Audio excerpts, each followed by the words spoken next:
সৌন্দর্য প্রকাশ করতে পাবে না, চুল সৌন্দর্যের অন্তর্ভুক্ত, গায়ে মোটা চাদর থাকতে হবে, অঙ্গ প্রত্যঙ্গ যেন প্রকাশ না পায়, এটা আল্লাহর আদেশ। মহিলাকে চক্ষু নিচু করে চলতে হবে, গায়ে মোটা চাদর দিয়ে চলতে হবে। রাস্তা থেকে বাড়ি থেকে বের হলে, রাস্তায় নামলে এই পোশাক পরতে সে বাধ্য। এটা আল্লাহর আদেশ, এটা নবীর আদেশ। আবু হুরায়রা রাদিয়াল্লাহু তাআলা আনহু বলেন, রাসূল সাল্লাল্লাহু আলাইহি সাল্লাম বলেছেন, সিনফানি মিন আহলিন নার, দুই শ্রেণীর মানুষ জাহান্নামে যাবে। লা মারাহুমা, আমি তাদের দেখিনি। দুই শ্রেণীর মানুষ জাহান্নামে যাবে, আমি তাদের দেখিনি। দুই শ্রেণীর মানুষ জাহান্নামে যাবে, আমি তাদের দেখিনি। এক কওমুন মাহুম সায়াতুন, এক শ্রেণীর মানুষ তাদের হাতে থাকবে লাঠি, কাজনাবিল বাকারে, গাভীর লেজের মতো, একদিক মোটা একদিক চিকন। এক শ্রেণীর মানুষ তাদের হাতে থাকবে লাঠি, গাভীর লেজের মতো, একদিক মোটা একদিক চিকন। এজরেবুনা বিহান্নাস, এ দিয়ে তারা মানুষকে মারবে, এরা জাহান্নামে যাবে। এ দিয়ে তারা মানুষকে মারবে, এরা জাহান্নামে যাবে। দুই নিসাউন, মহিলা, কাশিয়াতুন, কাপড় পরে থাকে, আরিয়াতুন, উলঙ্গ, মমিলাতুন, তারা পুরুষকে নিজের দিকে আকৃষ্ট করে, মাইলাতুন, তারা নিজেরা পুরুষের দিকে আকৃষ্ট হয়। লায়াত খোলান যারা, এরা জান্নাতে যাবে না, এরা জান্নাতে তো যাবে না, যাবেই না। ওলা ইয়াজাদনা রিহা, এরা জান্নাতের গন্ধ পাবে না। ফাইনা লিহা লা তুজাদ মিন মাসরিতা কাদা ওয়া কাদা, এই জান্নাতের গন্ধ পাওয়া যায় 1 বছরের দূরত্ব পথ হতে। এটা জান্নাত। এখান থেকে একটা ঘোড়া দৌড়াতে আরম্ভ করেছে, 1 বছর দৌড়িয়ে যত দূরে যাবে, এইখানে যদি কেউ দাঁড়ায় তাহলে সে জান্নাতের গন্ধ পাবে, তার নাম জান্নাত। এই মহিলা জান্নাতে তো যাবে না, যাবেই না, জান্নাতের গন্ধ পাবে না। এই কথা আমি বলিনি, এই কথা মুহাম্মদ সাল্লাল্লাহু আলাইহি ওয়াসাল্লাম বলেছেন। হাদিস বুখারী মুসলিম, কোনো আপোষ নেই। নিসাউন, মহিলা, কাশিয়াতুন, কাপড় পরে থাকে, আরিয়াতুন, উলঙ্গ। দেখো তুমি, তোমার মা এখানে বসে আছে ছোট ব্লাউজ পরে, এর জন্য দায়ী আমি নই। তোমার বোন পরে আছে নগ্ন পোশাকের জন্য আমি দায়ী নই। জবাব তোমাকে দিতে হবে, তোমার বাপকে দিতে হবে, তোমার মাকে দিতে হবে। এরাই পরস্পর দায়িত্বশীল, জবাব এদেরকে দিতে হবে। কিয়ামত দূরে নেই, মরলেই কিয়ামত। সব জব দেওয়ার জন্য প্রস্তুত থাকেন। জবের ফলাফল জাহান্নাম। যদি উত্তর ভালো না আসে, ফলাফল জাহান্নাম। তাহাজ্জুদ পড়ে হবে না। 3 শ্রেণীর মানুষ জান্নাতে যাবে না। এক, মধুমিনুল খামর, যারা নিয়মিত বিড়ি, তামাক, জর্দা, সিগারেট, গুল, নেশাদার দ্রব্য খায়, পান করে। 2, আর রাজলাতু মিনান নিসায়ে, পুরুষের বেশধারী নারী, যারা পুরুষের জুতা স্যান্ডেল পরে, যারা পুরুষের শার্ট প্যান্ট পরে, যারা পুরুষের পোশাক পরে, ওরা জান্নাতে যাবে না। যারা গেঞ্জি গায়ে দিয়ে চলে, যেটা দিন রাত দেখছেন, এরা জান্নাতে যাবে না। এই কথা রাসূল সাল্লাল্লাহু আলাইহি ওয়াসাল্লাম বলেন। 3, ও দাইসালিল কিরফি আল খাবাসা, যে তার বাড়িতে বেহাইয়ের সরিয়ে দিয়েছে, সে হলো দায়ুস। যার মেয়ে নগ্ন পোশাকে স্কুল কলেজে যায়, যার স্ত্রী নগ্ন পোশাকে রাস্তাঘাটে ঘুরে, বাজার যায়, সে নিজে দায়ুস, সে জান্নাত যেতে পারে না।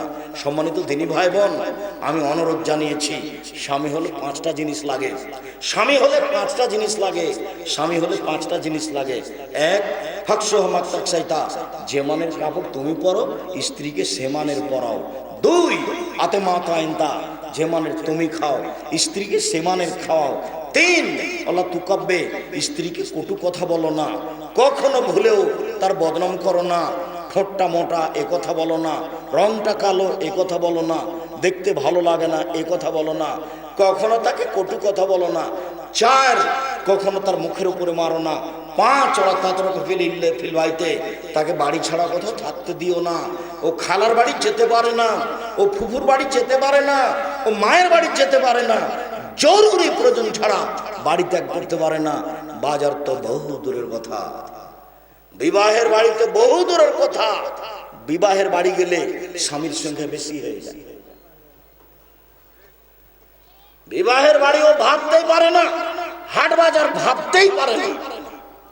বলতে গেলে আমরা তো গোবিন্দগঞ্জের মানুষ, আমরা তো গাইবান্ধারী মানুষ, কই আমাদের তো কোনোদিন হাট বাজার প্রয়োজন হলো না। আমরা তো কোনোদিন দেখলাম না যে বাড়ি থেকে বের হয়ে গেলাম, হাতে হাত মোজা নেই, পায়ে পা মোজা নেই। 90 সাল থেকে নিয়ে এখন পর্যন্ত তো আমরা আছি। স্টলে বসে চা খাই না কোনোদিন। কই স্টলে বসে চা না খায় তো মানুষ বাঁচতে পারে? তা তো আছি আমরা, দেখা যাচ্ছে যে আছি। কোনো দিন জীবনে স্টলে বসে চা খাইনি, আছি তো বেঁচে। আপনাকে নাসিহাতে 4টা জিনিস বলেছি। 1, যার সাথে আপোষ নাই 5 ওয়াক্ত সালাত পড়তেই হবে, যার সাথে আপোষ নেই। 2, হালাল রুজি উপার্জন করতে হবে। 3, কোরআন তেলাওয়াত করতে হবে। 4, দুইজন যেখানে বসে আছে সেখানে বসা যাবে না, যার নাম আড্ডা পিটা। দুজন বসে আছে, ওখানে একটা কথার প্রয়োজন আছে, দাঁড়িয়ে বা বসে তাৎক্ষণিক কথা বলা শেষ হওয়ার সাথে সাথে চলে আসতে। কেন? ওরা যদি কারো বদনাম করে, আপনি যদি বলেন আসলে ঠিক বলেছিস, আসলেই খারাপ। যদি এইটুকু বলেন তাহলে এখন আর তাহাজ্জুদ পড়ে জান্নাত কিনতে পারবেন না। ওর নাম হলো হক নষ্ট পাপ। আপনি কারো মান সম্মানের ক্ষতি করেছেন, তার নাম হক নষ্ট পাপ। এক ছেলেকে জমি দিয়েছেন, আর এক ছেলেকে দেননি, এটা হলো হক নষ্ট পাপ। এই জমি জোর করে দখল করেছেন, এর নাম হক নষ্ট পাপ। ওই লোকটার বদনাম করেছেন, এর নাম হক নষ্ট পাপ। ওই লোকটাকে অপমান করেছেন, এর নাম হক নষ্ট পাপ। রিকশাওয়ালাকে থাপ্পড় দিয়ে বিদায় করে দিয়েছেন, ভাড়া দেননি, এর নাম হক নষ্ট পাপ। আপনার বিচার পরে হবে, বিচারের মাঠে আপনার বিচার পরে হবে। 1 ঘন্টা যদি লেট হয় তাহলে কতদিন পরে হবে? 50,000 বছর। একদিন যদি লেট হয় তাহলে 50,000 বছর। 3 দিন যদি লেট হয় তাহলে কতদিন পরে বিচার হবে?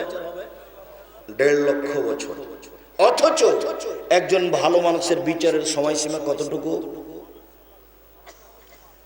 1 ওয়াক্ত ফরজ সালাতের সমান। একজন ভালো মানুষের বিচারের সময়সীমা কতটুকু? 1 ওয়াক্ত ফরজ সালাতের আদায়ের সমান। ধরে নিলাম মাগরিবের সালাত 5 থেকে 7 মিনিট সময়ে একটা মানুষের বিচার শেষ হয়ে যাবে। আর এ রিকশাওয়ালাকে একটা থাপ্পড় মেরেছে, এই জন্য এর বিচার দেরি হবে। এখন জালেম। যদি 1 দিন দেরি হয় তাহলে 50,000 বছর, আর যদি 3 দিন দেরি হয় 1.5 লক্ষ বছর। কতদিন পরে বিচার হবে তা মানুষ জানে না। খুব সাবধান। জুলুম করে, মানুষকে অপমান করে, দাম্ভিকতা দেখিয়ে, ক্ষমতা দেখিয়ে জীবনে একদিন বেঁচে থাকার চেষ্টা করিয়েন না। ফেরাউন ডুবে গেছে। যেহেতু ফেরাউন ডুবে গেছে, কাজে জুলুম সেদিন থেকে বন্ধ হয়ে গেছে। এটা আপনাকে মনে করে নিতে হবে। ভুলেও কোনোদিন রিকশাওয়ালাকে থাপ্পড় দিয়ে ধমকে বিদায় করবেন না। ওই একটা মানুষ কাজ করে খায়। আপনার একটা মানবতা থাকতে হবে। জুলুম করে বেঁচে থাকার কোনো চেষ্টা করবেন না 1 মিনিট, নইলে পরকাল কঠিন ভাবে হারিয়ে যাবে। সম্মানিত দিনী ভাই বোন, বলছিলাম রাসূল সাল্লাল্লাহু আলাইহি সাল্লাম বললেন, নিশাং মহিলা কাশিয়াতুন, কাপড় পরে থাকে, আর ইয়াতুন উলঙ্গ। দেখেন বাস্তব হাদিস রাসূল মিশে আছে। মমিলাতুন, ও পুরুষকে নিজের দিকে আকৃষ্ট করে। ও যখন হাঁটে সব লোক তখন তাকে দেখতে থাকে। মাইলাতুন, ওরা নিজেরা আকৃষ্ট হয়। দেখবেন রাস্তায় যখন চলে তখন কেন জানি কেমন কেমন করে, আনছান আনছান করে। একবার ডান দিকে যায়, একবার বাম দিকে যায়, একবার হাত নাড়ে, একবার চুল নাড়ে, একবার ভাঁজ করে কথা বলে। বিভিন্ন রকম ভাবে শয়তান তাকে খেপিয়ে তোলে, সেইভাবে খেপে উঠে। আল্লাহ রাসূল বলছেন, আল মারাতু আওরা, মহিলা হচ্ছে ঢেকে রাখা জিনিস। মহিলারা হচ্ছে ঢেকে রাখা জিনিস। এই যা খারাজাত যখন বাড়ি থেকে বের হয়, ইস্তারাসরাফা শয়তান, শয়তান তখন তাকে বেঁকে দেয়, ফেলে দেয়। শয়তান তখন তাকে খেপিয়ে তোলে। শয়তান তখন তাকে পুরুষের সামনে নিজেকে পেশ করার জন্য বারবার উৎসাহিত করে তোলে। এই কথা রাসূল সাল্লাল্লাহু আলাইহি ওয়াসাল্লাম বলেন। সম্মানিত দ্বীনী ভাই বোন, আবু সাঈদ খুদরী রাদিয়াল্লাহু তাআলা আনহু বলেন, রাসূল সাল্লাল্লাহু আলাইহি ওয়াসাল্লাম বলেছেন, পৃথিবীর মানুষ ফাত্তাকুদ দুনিয়া ওয়াত্তাকুন নিসা, তোমরা মহিলা থেকে বেঁচে থাকো এবং নারী থেকে বেঁচে থাকো। একটা জরুরি কথা। এই বাচ্চা, বসো। একটা জরুরি কথা। আল্লাহর নবী মহিলা থেকে বাঁচতে বললেন, ভালো কথা, কিন্তু পৃথিবী থেকে বাঁচতে বললেন কেন? এটা তো জড় বস্তু। যেটার উপরে বসে আছেন এটা তো জড় বস্তু, এ তো মাটি। এইটা থেকে বাঁচতে বললেন কেন? মনে রাখবেন, সবচেয়ে অত্যাধুনিক আধুনিক যন্ত্র হচ্ছে মাটি। বিচারের মাঠে যখন বিচার হবে তখন মাটি আপনার বিরুদ্ধে কথা বলবে। আল্লাহ তাআলা বলছেন, ইয়াউমাইযিন তুহাদ্দিসু আখবারাহা, মাটির উপরে যা কিছু ঘটেছে সব টপ টপ টপ টপ করে বলে দিবে। কোথায় ভাবির গায়ে হাত দিলেন, কোথায় কোন বান্ধবীর গায়ে হাত দিলেন, কার সাথে জেনায় লিপ্ত হলেন, মাটি ছবি সহ ধরে রেখেছে। বিচারের মাঠে মাটি কথা বলবে। এ কথা আল্লাহ বলেন, এ কথা নবী বলেন। এই জন্য আল্লাহর নবী বলছেন, ফাত্তাকুদ দুনিয়া ওয়াত্তাকুন নিসা, পৃথিবীর মানুষ তোমরা মহিলা থেকে বেঁচে থাকো এবং দুনিয়া থেকে বেঁচে থাকো। দুনিয়া জড় বস্তু, দুনিয়া হচ্ছে ভয়াবহ বস্তু। মানুষের বিচার পৃথিবীর মাঠে চারটে পদ্ধতিতে করা হবে। এক, মাটি মানুষের বিরুদ্ধে কথা বলবে। দুই, সবার হাতে খাতা দেওয়া হবে, সবার হাতে একটা করে খাতা দেওয়া হবে, আরবিতে লেখা আছে, আপনি হাতে নিয়ে পড়বেন। মালে হাজার কিতাব, কি আশ্চর্য ধরনের বই, লাইগাদার সাগীরাতুল কাবীরা, ছোট কথা লেখা আছে, বড় কথা লেখা আছে। আপনি পড়তে জানলেও পড়তে পারবেন, না জানলেও পড়তে পারবেন। সব পাপ লিখিত আছে, এগুলো আপনাকে পড়তে দেওয়া হবে। অপমান করার দ্বিতীয় পদ্ধতি হচ্ছে এইটা। তৃতীয় পদ্ধতি হচ্ছে সব পাপ দেখানো হবে। মিসকালা যারাতিন খাইরা ইয়ারা, মিসকালা যারাতিন শাররা ইয়ারা। আপনার সামনে আপনার জীবনের পুরো জীবনটাকে তুলে ধরা হবে। সব ছোট বড় পাপ দেখতে পাবেন, নেকি দেখতে পাবেন, সব চোখের সামনে। যার কারণে আল্লাহ রাসূল বলছেন, যখন বিচার হবে তখন আপনার মাঝে আর আল্লাহর মাঝে কোনো দোভাষী থাকবে না। সরাসরি আল্লাহ আপনার সাথে কথা বলবেন, আপনি শুনতে পাবেন। ফায়ানজুরু আইমানা মিনহু, তখন আপনি আপনার ডান দিকে লক্ষ্য করবেন। ফায়ারা মা কাদ্দামা মিন আমালিহি, ডান দিকে পুরো জীবন দেখতে পাবে, জীবনে যা কিছু করেছে সব দেখতে পাবে। সুম্মা ইয়ানজুরু আসফা মিনহু, এরপর বাম দিকে লক্ষ্য করবে। ফায়ারা মা কাদ্দামা মিন আমালিহি, পুরো জীবনকে বাম দিকে দেখতে পাবে। সম্মানিত দিনী ভাই বোন, তাহলে এক, মাটি কথা বলবে। দুই, পাপ দেখতে পাওয়া যাবে। তিন, পাপ পড়তে বলা হবে। চার, মুখে সিলাই দেওয়া থাকবে, মুখ কথা বলতে পারবে না, হাতে কথা বলবে। যা জীবনে করেছেন সব হাত বলবে। কথা যখন বলা শেষ হবে হাতের, পায়ে তখন বলবে হাত, তুমি ঠিক বলেছ। তাহলে আপনার পা আপনার বিরুদ্ধে সাক্ষী দিবে। এই চারটা পদ্ধতিতে মানুষের বিচার হবে। সে যেন মনে না করে যে আমি এতগুলো পাপ করিনি। আল্লাহ রাসূল একটা মানুষকে জান্নাতে দিবেন, তার বাস্তব একটা ঘটনা দেখাই। নিচে আল্লাহ একটা লোককে নিয়ে আসবেন, নিয়ে এসে তার রহমতের ছায়া দিয়ে তাকে ঢেকে নেবেন। ঢেকে নিয়ে বলবেন, দেখো তো তুমি এটা, এই তোমার কর্মজীবন দেখো তো। তখন সে দেখবে। তারপরে আল্লাহ বলবেন, আজ আলামা কাতাবাতি, তুমি কি মনে করছো আমার ফেরেশতারা অন্যায় লিখেছে? তখন বলবে, জি না জি না, আমি বলি না অন্যায় লিখেছে। তখন আল্লাহ বলবেন, আলাকা ওজরুন, তুমি কি কিছু আমাকে বলতে চাও? তখন লোকটা বলবে, জি না, আমি কিছু বলতে চাই না। তখন আল্লাহ তাআলা বলবেন, দেখো তুমি মানুষের পাপকে ঢেকে রাখতে, সেই জন্য আমি তোমার পাপকে ঢেকে রেখেছি। তোমার পাপকে কাউকে দেখতে দিব না, তুমি জান্নাতে চলে যাও। মানুষের পিছনে পড়বেন না কোনোদিন। দল করতে গেলে, সংগঠন করতে গেলে মানুষ আর একজনের বদনাম করে, তার ঢেকে রাখা দোষগুলিকে উল্লেখ করে। আমি বুঝাতে পারিনি। আবার দেখেন, এদিকে দেখেন, বিচারের মাঠে লোকটাকে আল্লাহ নিয়ে আসবেন, নিয়ে এসে বলবেন, দেখো তো তোমার এগুলো কর্ম। তখনও বলবে, জি এগুলো আমারই কর্ম। তখন আল্লাহ বলবেন, ফেরেশতারা কি অন্যায় লিখেছে? তখন লোকটি বলবে, জি না, অন্যায় লিখেনি। তখন আল্লাহ বলবেন, তুমি কি আমাকে কিছু বলতে চাও? তখন লোকটি বলবে, জি না, কিছু আমি বলতে চাই না। তখন আল্লাহ বলবেন, দেখো তুমি মানুষের পাপকে ঢেকে রেখেছিলে, মানুষের সামনে প্রকাশ করনি, লোকটাকে অপমান করনি, সেই জন্য আমি আল্লাহ তোমার পাপকে কাউকে দেখতে দিব না। মানুষে যদি তুমি পাপ ঢেকে রাখতে পারো, আমি আল্লাহ তোমাকে ক্ষমা করে দিতে পারি। যাও, তোমাকে জাতির সামনে অপমান করলাম না। মান সাতারা মুসলিমান সাতারাহুল্লাহু ফিদ দুনিয়া ওয়াল আখিরাহ, কেউ যদি দুনিয়াতে মানুষের পাপ ঢেকে রাখে, আল্লাহ বিচারের মাঠে তার পাপকে ঢেকে রাখবেন, কাউকে দেখতে দিবেন না। একজন মানুষ আর একজন মানুষের পক্ষে থাকবে এইভাবে, এই কথা রাসূল সাল্লাল্লাহু আলাইহি ওয়াসাল্লাম বলেন। শিষ্টাচার, যেদিন শিষ্টাচারের আলোচনা হবে সেদিন এই আলোচনাগুলি বিস্তারিত থাকবে। সম্মানিত দিনী ভাই বোন, বলছিলাম আল্লাহর নবী বললেন ফাত্তাকু দুনিয়া ওয়াত্তাকুন নিসা, পৃথিবীর মানুষ তোমরা দুনিয়া থেকে বেঁচে থাকো এবং নারী থেকে বেঁচে থাকো। নারী হচ্ছে পুরুষের জন্য সবচেয়ে বিপজ্জনক বস্তু। আব্দুল্লাহ ইবনে মাসউদ রাদিয়াল্লাহু তাআলা আনহু বলেন রাসূল সাল্লাল্লাহু আলাইহি সাল্লাম বলেছেন মা তারাকতু বাদি ফিতনাতান আজরাল রিজাল মিনান নিসায়ে, আমার জীবনে ছাড়িনি কোন বস্তু যেটা পুরুষের জন্য বেশি বিপজ্জনক হতে পারে নারীদের চেয়ে। আমার জীবনে আমি ছাড়িনি কোন বস্তু যেটা পুরুষের জন্য বেশি বিপজ্জনক হতে পারে নারীদের চেয়ে।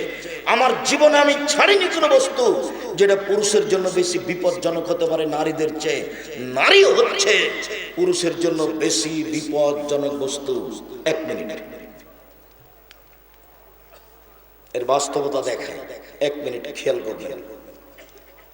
আবু সাঈদ খুদরি রাদিয়াল্লাহু তাআলা আনহু বলেন খারাজা রাসূলুল্লাহ সাল্লাল্লাহু আলাইহি ওয়াসাল্লাম ফিতর নওয়াজহির আল মুসাল্লা, একদা আল্লাহর নবী ঈদুল ফিতরে অথবা ঈদুল আজহাতে বাড়ি থেকে বের হয়ে ঈদের মাঠে গেলেন। সুমাররা আল নিসায়ে, পুরুষের সামনে বক্তব্য দেওয়ার পরে মহিলাদের সামনে বক্তব্য দিতে গেলেন।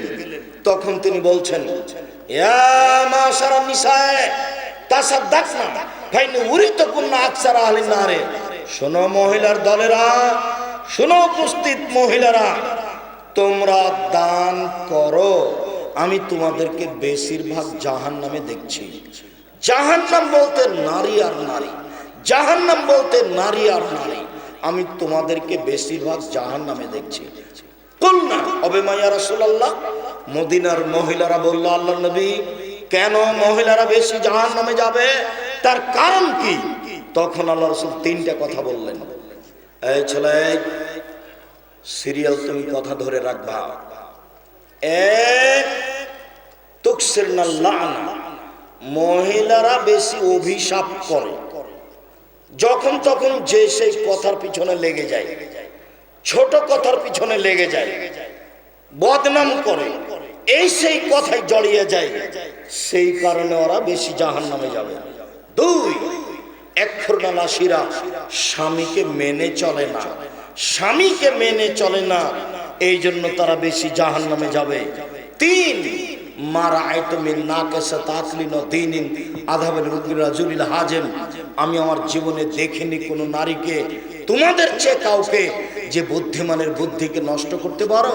ও নারী জাতি, তোমরা এমন জাতি যে বুদ্ধিমানের বুদ্ধিকে নষ্ট করতে পারো।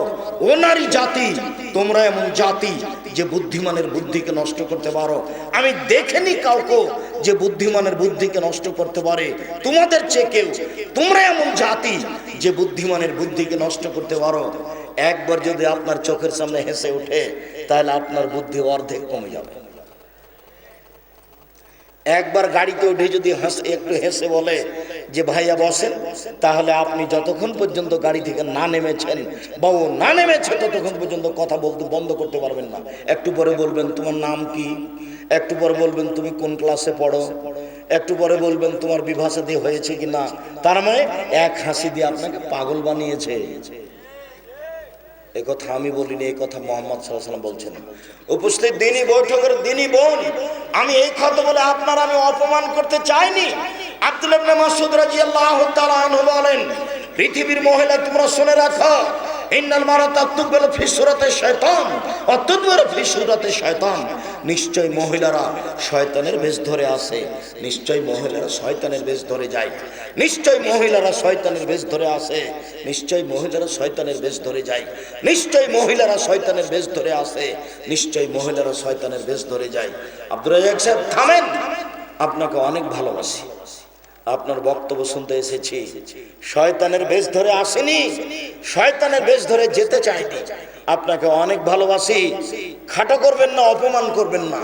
আপনাকে খাটো করিনি, অপমানও করিনি, আপনাকে খাদিজার মতো মনে করি। আপনাকে খাটো করব কেন, অপমান করব কেন? আপনাকে তো আমি খাদিজার মতো মনে করি। দেখবেন এক মিনিট দেখেন আপনি খাদিজা কাকে বলে। এই যে দেখেন, আমার দিকে দেখেন। আবু হুরায়রা রাদিয়াল্লাহু তাআলা আনহু বলেন যা জিবরাইল ইলা নবী সাল্লাল্লাহু আলাইহি ওয়াসাল্লাম জিবরাইল আল্লাহর নবীর কাছে আসলেন, এসে বলছেন হাজিহি খাদিজা, এই যে খাদিজা, মাআহা এনাউন, তার হাতে আছে একটা বাটি, ফিহে এদামুন তাম, তাতে আছে খাদ্য, তাতে আছে তরকারি, তাতে আছে খাদ্য, তাতে আছে তরকারি।